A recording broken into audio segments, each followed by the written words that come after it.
Maxwell's Cafe in Culver City. This is where Chrissy and Corey go have their date, where they have that giant, I'm guessing an ice cream sundae, but it could be a big bowl of cereal, I'm not really sure. Right before the daggers come in and they have to sneak out.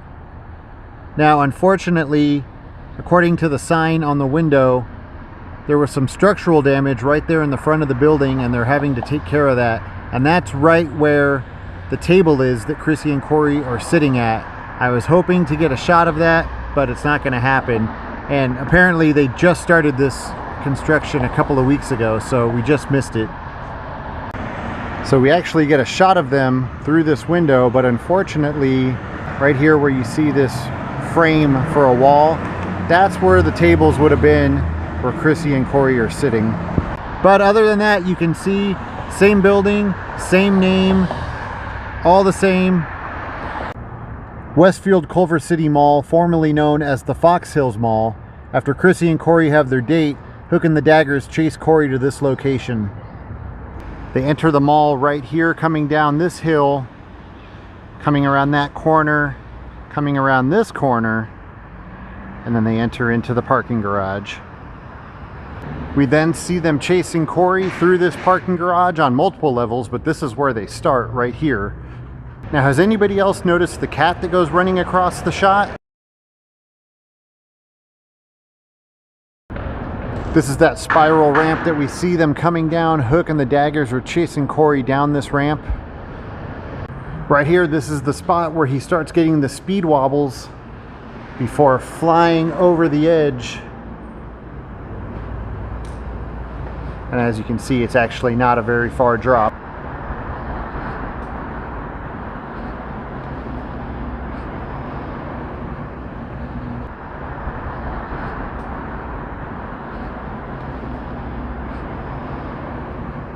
Corner of La Brea and Orange Drive in Los Angeles. The Daggers chase Corey over this little hill, down this street, and right here on this corner, that street sweeper comes out of nowhere, and poor Christian Asoy never saw it coming. Notice the buildings look exactly the same. That Fluff and Fold has that same huge wash sign. Even the building that's in the background as they skate around the street sweeper looks the same. You can see that address in the background. La Brea and 4th, we see Corey come skating out of this dark alleyway. And right here on the wall on the side of this garage, we see the menacing shadow of Hook and the Daggers. After coming out of that dark alleyway, he comes right here to the corner and he catches that bus. But unfortunately, none of these buildings look the same. That was a car dealership. That was a car dealership. Everything here has changed. The bus stops somewhere right over here so that Hook can get on, and then it carries on down that way with Corey on the roof. But like I said, you really can't make out any of the buildings anymore. All right, I'm here in Hollywood on Martel Avenue, just off of Sunset. And unfortunately, these condos that we're looking at right here, this is the former spot of the Daggers house. If you watch the DVD commentary, Alan Sachs talks about how all the houses right here on the street were basically condemned at the time. They were crack houses, and they got this house and they used it for filming, and then shortly after it was demolished. This apartment building across the street was here at the time. You can see it in the background behind them. It's now called the Alexo, but in the movie you can see the sign reads the Martel. Now, I'm not 100% sure the exact spot where they would have been standing, but as far as I can tell, all of this right here, this would have been the Dagger house, and they would have been, you know, somewhere right around this area. So although the Dagger house is gone, one thing that hasn't changed at all, if we turn this way, when Corey's coming down the street, we see him coming from right here. And this shot pretty much looks exactly like it did in the movie.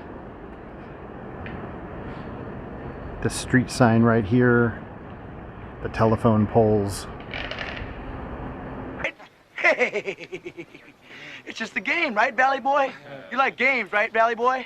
He loves games. Tonight, meet me at Bronson Canyon Half Pipe, 9 o'clock. Joust. Yeah. Be there. No, you be there. You shut up, you little punk. Just took a little hike up here in Bronson Canyon in the Hollywood Hills. You guys know what's up here because Hook says it in the movie. There it is.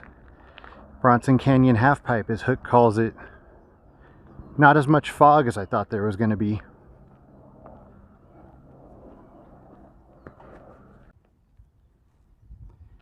Right there, that's where the ramp locals would have been standing. And over here, this is where the daggers were standing.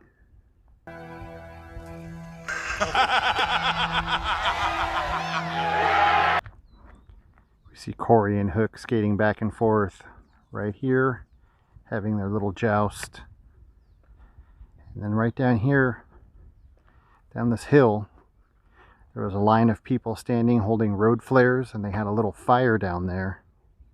Right down here at the bottom is where Corey and Hook get into the little fist fight, where Corey rips out Hook's earring right before Hook breaks Corey's arm. That would have happened right there where that fire pit was. And then what is this that I just discovered? What? Right here, that's where Corey would have been laying over that ledge right by the fire. Well, Hook breaks his arm.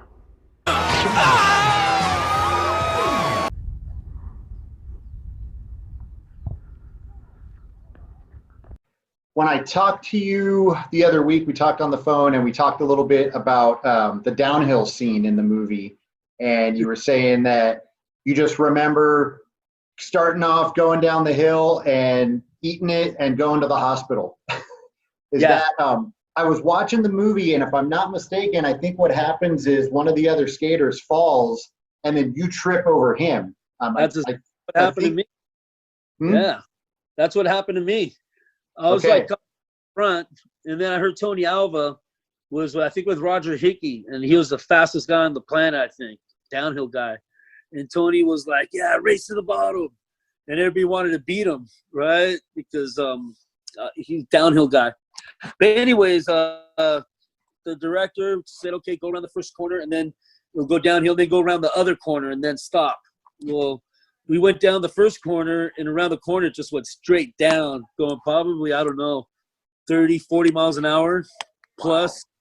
Wow. And no one, so finally people were like, couldn't stop. So everybody was like going into the walls, slamming.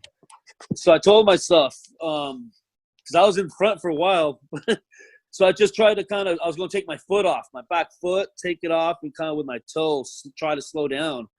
And I did that, and then I looked. I was getting ready to do it. My friend in front of me did that, and he got the speed wobbles, ate it. So I thought to myself, okay, I'm going to do a power slide. And all of a sudden I looked, and my friend's skateboard was right there in front of me, and I hit it, and I did a full Superman dive with just the jacket, Levi's, no pads, nothing, just helmet, 40 miles an hour probably, I don't know. Had to walk up all bruised up, just blood everywhere, cuts everywhere. I saw Jesse Martinez where he's smoking the cigarette. He was jacked up. I think 30 people, something like that, went to the hospital that day. Wow. So did you end up having to go to the hospital? Were you that bad? Yeah, and then I was 17, so they didn't give me any pain pills or anything. Where everybody else was all, it was crazy.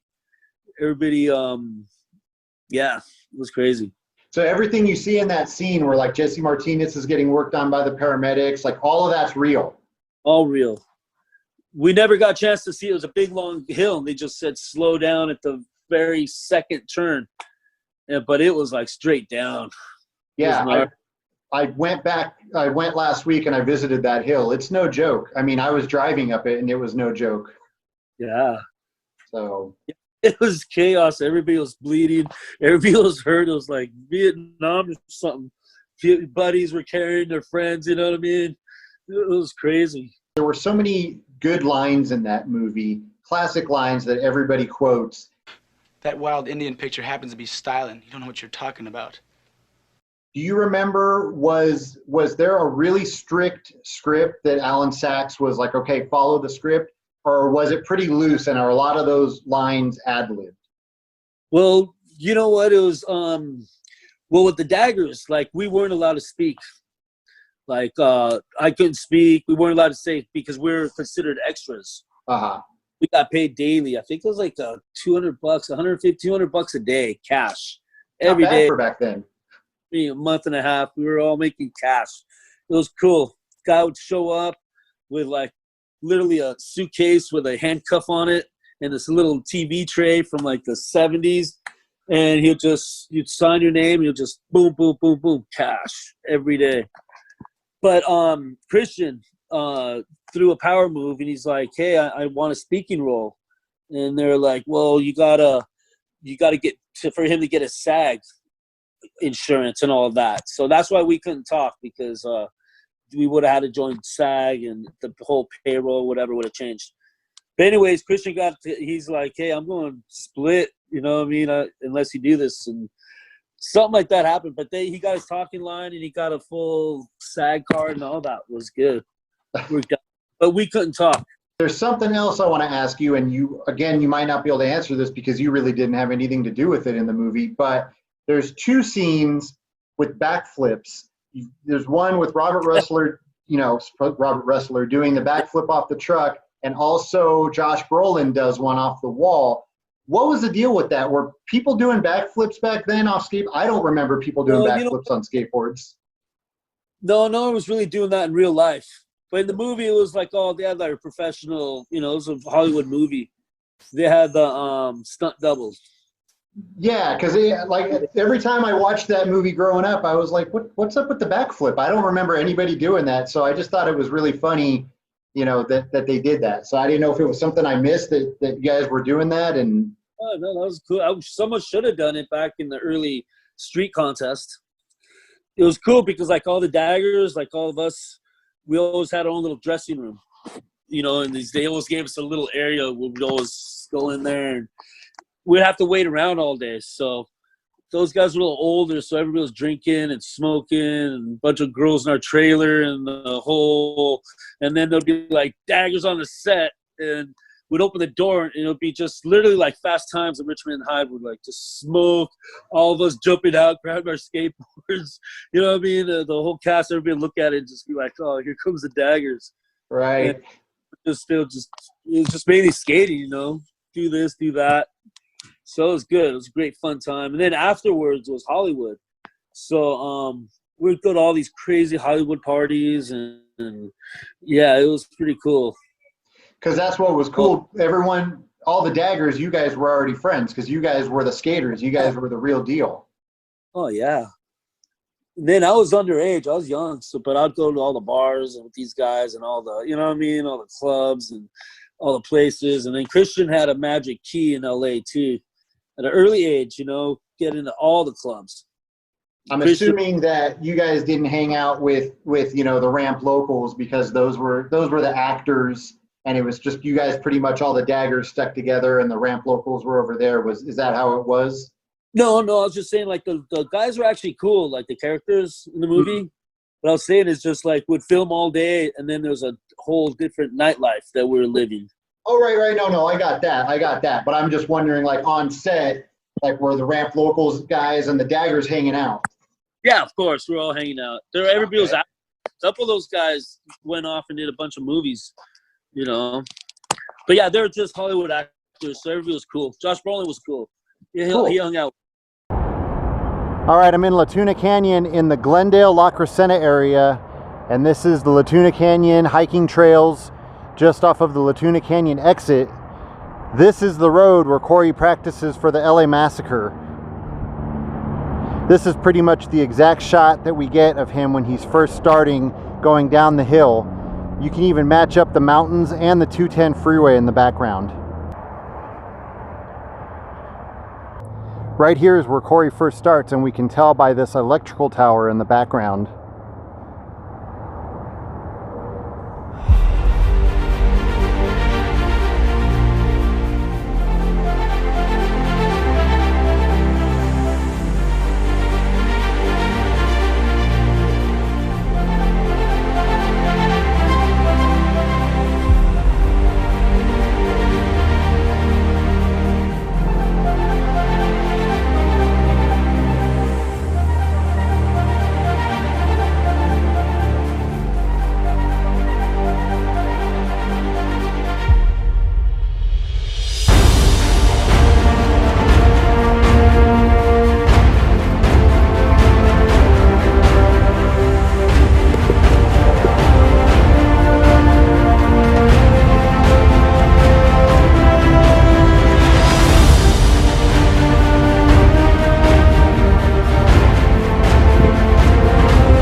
This is Westward Beach near Malibu, and this is where the grand finale of the movie happens.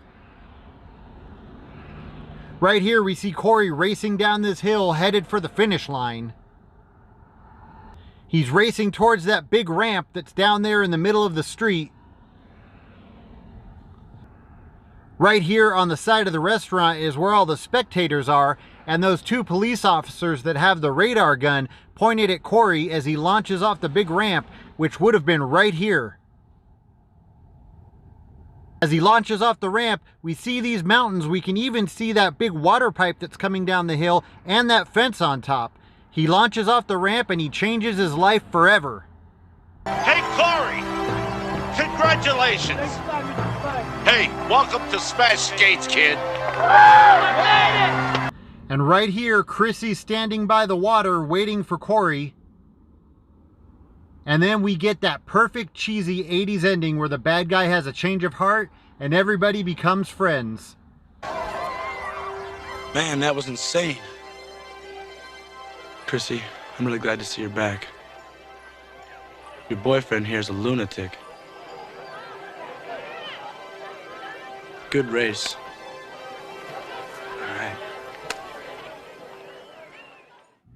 And then Chrissy and Corey kiss, and everything's right in the world.